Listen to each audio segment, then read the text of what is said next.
కార్ల అమ్మకాల దూరంలో ఆసక్తికరమైన మార్పులు వస్తున్నాయి. అంటే కన్జ్యూమర్ మార్కెట్ స్టడీ చేస్తే మనకు ఎకానమీ అర్థమవుతుందని గతంలో కూడా చెప్పాను. ఎకానమీలో ఉన్న ట్రెండ్ అర్థం కావాలంటే కన్జ్యూమర్ మార్కెట్ స్టడీ చేయాలి. ఎందుకు స్టడీ చేయాలంటే ఎకానమీలో వస్తున్న చేంజెస్ని బట్టి కన్జ్యూమర్ మార్కెట్లో ప్రిఫరెన్సెస్ ప్రియారిటీస్ మారిపోతాయి. ఇప్పుడు ఉదాహరణకు హౌసింగ్ సెగ్మెంట్లో తీసుకుంటే లగ్జరీ హౌసింగ్కు విల్లాస్ పెద్ద సైజ్ అపార్ట్మెంట్లకు డిమాండ్ పెరుగుతోంది. కంపారిటివ్లీ లో cost lower middle class housing సెగ్మెంట్లో అమ్మకాలకు అంత డిమాండ్ లేదు. అలాగే 2 వీలర్ అమ్మకాలు, ఎంట్రీ లెవెల్ కార్ల అమ్మకాలు తగ్గుతున్నాయి. లగ్జరీ కార్ల అమ్మకాలు పెరుగుతున్నాయి. వీటిపైన నేను గతంలో కూడా వివరాలతో లెక్కలతో సహా చెప్పాను. తాజాగా society for Indian automobile manufacturers SIAM వాళ్ళు 2023 ఇయర్ కాను ఇచ్చిన లెక్కలు కూడా ఈ ట్రెండ్ను తెలియజేస్తున్నాయి. సో మనకు కార్లలో హ్యాచ్ బ్యాక్ అండ్ ఎస్యూవీస్ ఉంటాయి. SUVs little bit comparatively costly ఉంటాయి. ఇంకా అందులో లగ్జరీ సెగ్మెంట్ కూడా ఉంటుంది. సో ఇప్పుడు తాజా ట్రెండ్ ఏంటంటే ఈ హ్యాచ్ బ్యాక్ కార్లకు డిమాండ్ తగ్గుతుంది. ఎస్యూవీలకు 6 to 8 lakh రేంజ్లో ఉన్న ఎస్యూవీలకు డిమాండ్ పెరుగుతుంది. ఇవాళ మీకు స్క్రీన్ పైన చూడండి, 2023లో టాప్ సేల్స్ కార్ల అమ్మకాలు దేనికి ఉన్నాయని చూస్తే లీడింగ్ కారుగా మారుతి వారిది స్విఫ్ట్ ఉంది. తర్వాత స్థానంలో వ్యాగనార్ ఉంది. Wagon R is one of the most popular car వాస్తవానికి. కానీ 2019 వరకు కూడా మీకు కార్ల అమ్మకాల్లో Alto was the leading car. 17 years ఆల్టోనే లీడింగ్ కార్. అంటే Maruti Alto was the best selling car till 2019. తర్వాత దాన్ని ఇప్పుడు ప్రజెంట్ అయితే 12th పొజిషన్కు పడిపోయింది. దీనికి కారణం ఏమో ఉంటుంది అన్నప్పుడు ఒక కన్జ్యూమర్ సెగ్మెంట్లో వచ్చేటువంటి రకరకాల ఆప్షన్స్ బట్టి కూడా కన్జ్యూమర్ ప్రిఫరెన్సెస్ మారుతూ ఉంటాయి. సో ఒకప్పుడు ఎస్యూవీ కార్ అంటే చాలా కాస్ట్లీ లగ్జరీ కార్.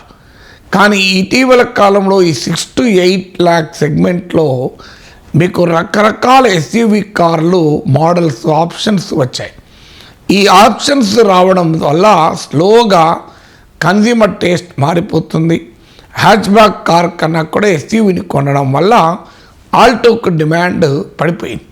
సో మీకు అంటే కన్జ్యూమర్ ప్రియారిటీస్లో మార్కెట్లో ఉండేటువంటి ఆప్షన్స్ కన్జ్యూమర్ ప్రియారిటీస్ డిక్టేట్ చేస్తాయి.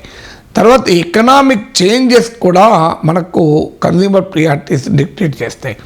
సో 2019 తర్వాత ఎకానమీ పడిపోతూ వస్తుంది. ఇప్పుడు పేరుకు 7.3% జీడిపి గ్రోత్ రేట్ అన్నా వాస్తవానికి 2019-20 ప్రీ పాండమిక్ ఇయర్లో దాంతో పోలిస్తే హార్డ్లీ 4% గ్రోత్ రేట్. వాస్తవానికి 2016 డిమానిటైజేషన్ తర్వాత ఎకనామిక్ గ్రోత్ రేట్స్ పడిపోతూ వచ్చాయి. సో అందువల్ల ఎకానమీ స్లో గ్రోత్ రేట్ ఉంది. దాంతోపాటు అసమానతలు ఎక్కువ ఉండడం వల్ల lower segment of the economy బాగా దెబ్బతింటున్నారు. అందుకే మీకు కాస్తంత ఎకనామిక్ మొబిలిటీ ఉన్నవారు, ఆర్థికంగా వెసులుబాటు ఉన్నవారేమో ఎస్యూవీలకు వెళ్ళిపోతున్నారు. ఇక కొత్త సెక్షను హ్యాచ్ బ్యాక్లోకి రావడం లేదు. అంటే ఎకానమీ మొబిలిటీ ఎలా ఉంటుందంటే ఒక సెగ్మెంట్ ఆఫ్ ద పాపులేషన్ ఒక రకమైన consumer goods and services consume చేస్తుంటారు.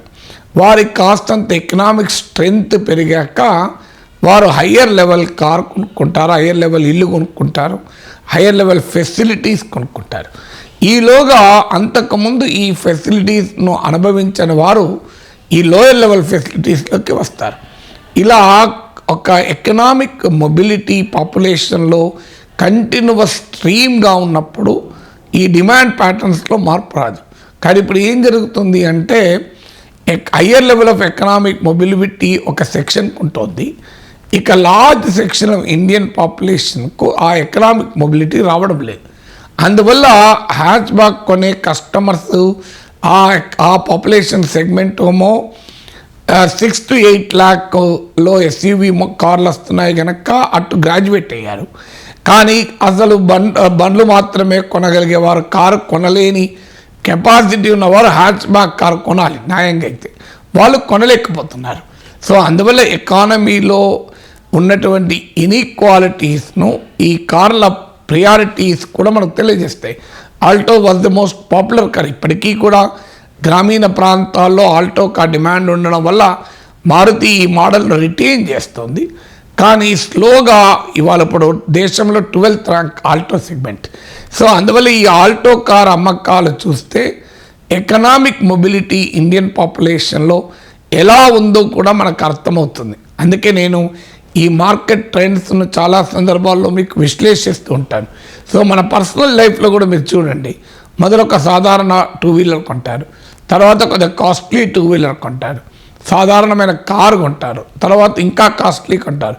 నేను 2003లో మొదటిసారి కారు కొన్నాను 21 ఏళ్ళ క్రితం. అప్పుడు మారుతి 800 కొనుక్కున్నాను. మారుతి 800తో నా లైఫ్ స్టార్ట్ అయింది. నేను ఫస్ట్ టైం ఎమ్మెల్సీ అయినప్పుడు కూడా నాకు మారుతి 800. తర్వాత నేను ప్రొఫెసర్గా ప్రమోట్ అయ్యాక, నా సాలరీ ఇంక్రీజ్ అయ్యాక నేను మారుతి 800 తీసేసి స్విఫ్ట్ డిజైర్ కొనుక్కున్నాను. సో ఆ స్టేజ్లో తర్వాత ఇంకా పిల్లలకు కూడా జాబ్స్లో సెటిల్ అయ్యారు, ప్రొఫెసర్గా నా ఇన్కమ్ కూడా పెరిగింది. ఆ తర్వాత పిల్లలు పట్టుబట్టి ఇంకా హై-ఎండ్ కార్లోకి, మరింత కాస్ట్లీ కార్లోకి వెళ్ళాం. సో ఇలా నా లైఫే కాదు, చాలామంది లైఫ్లో కూడా ఈ మొబిలిటీ పెరుగుతున్న కొద్దీ మనము స్లోగా గ్రాడ్యుయేట్ అవుతాం. మొదలు ఒక 2 bedroom అపార్ట్మెంట్ చాలనుకుంటాం, కాస్తంత ఆర్థికంగా వెసులుబాటు వస్తే 3 bedroom వెళ్తాం, ఇంకా వెసులుబాటు వస్తే 4 bedroom వెళ్తాం, లేదా ఇండిపెండెంట్ హౌస్ పెద్దదానికి వెళ్తాం, విలాస్కి వెళ్తాం.